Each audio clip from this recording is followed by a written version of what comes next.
Quand les coquilles se sont craquelées, il est sorti 1, puis 2, puis 3, puis 4, puis 5.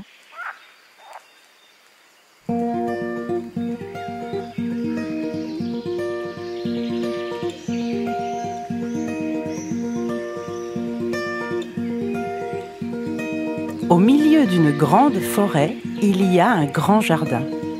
Dans ce grand jardin, il y a une grande mare.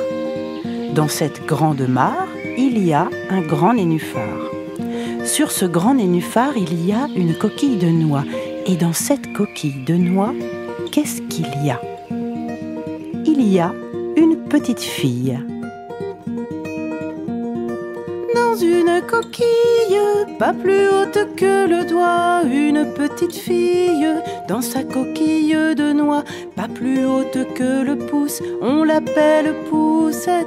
Pas plus haute que le pouce, on l'appelle poussette.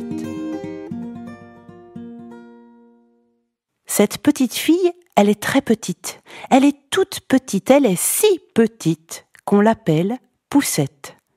Pas plus haute que le pouce. Elle habite là, sur la mare. Elle habite là, sur son nénuphar. La nuit, elle dort dans sa coquille de noix. Et la journée, elle s'en sert de tabouret.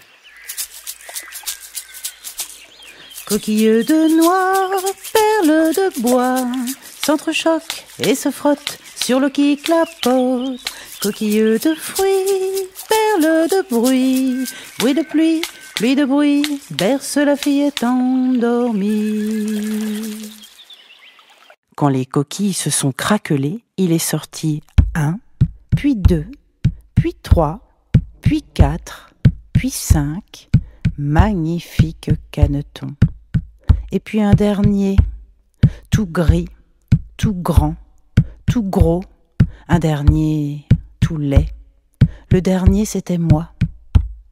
Trop gris, trop grand, trop gros, très laid. À chaque fois que je passais près d'eux, les autres disaient « Oh, regardez, c'est le vilain petit canard. Qu'il est laid, qu'il est laid. » Pourtant, comme les autres, je nageais dans la mare. Comme les autres, je me dandinais derrière ma maman. Comme les autres, je picorais.